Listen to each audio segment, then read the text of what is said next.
এই যে আজকেও অনেকগুলা ফুল ফুটছে ড্রাগন। এটা আমার ছাদ বাগানের ড্রাগন। গতকালকে 8 থেকে 10টা ফুল ফুটছিল, আজকেও অনেকগুলো ফুল ফুটছে। দেখাইতেছি আপনাদের। এই যে একটা, তারপরে এই যে এখান দিয়ে এখানে আর 2টা 3টা, অনেকগুলো ফুল ফুটছে আরো। ঠিক আছে, অনেকগুলো ফুল আরো আছে। এটা গতকালকে ফুটছিল, এটাই হয়ে গেছে। গতকালকে ফুটছিল এটা। এই যে এই যে ফুটছে ফুল, কত বড় ফুল দেখছেন।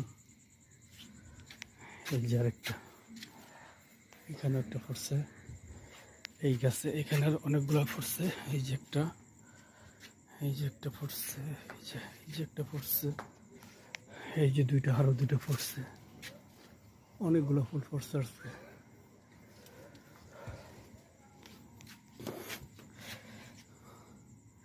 এগুলোর এখন আমার হাত দিয়ে পরাগায়ন করে দিতে হবে। পরাগায়ন না করলে এই ফুলটির থেকে ফল হবে না, কারণ এগুলা স্বপরাগায়িত ড্রাগন গাছ না, এগুলো হচ্ছে পরপরাগায়িত। এটা যদি আমি পরাগায়ন না করে দিই তাহলে এটার ফল হওয়ার সম্ভাবনা একেবারেই থাকবে না। আর যদি পরাগায়ন করে দিই তাহলে মোটামুটি বলা চলে যে 100%ই আপনার ফল হওয়ার সম্ভাবনা থাকবে। কারণ রাতের বেলায় পোকামাকড় বা মৌমাছি এগুলা সাধারণত গাছে আসে না, যার কারণে পরাগায়নও হয় না। এ কারণে হাত দিয়ে কৃত্রিম উপায়ে আমি পরাগায়ন করে দেব। হাত দিয়ে কৃত্রিম উপায়ে পরাগায়ন করে দেব।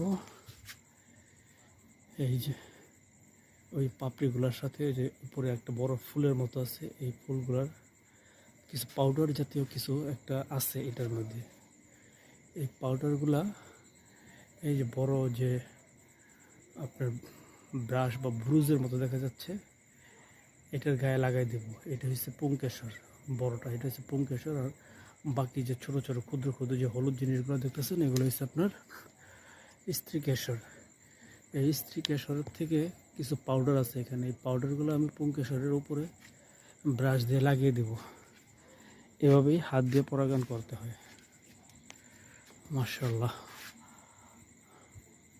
খুব সুন্দর হয়েছে। কত বড় ফুল, চিন্তা করা যায়।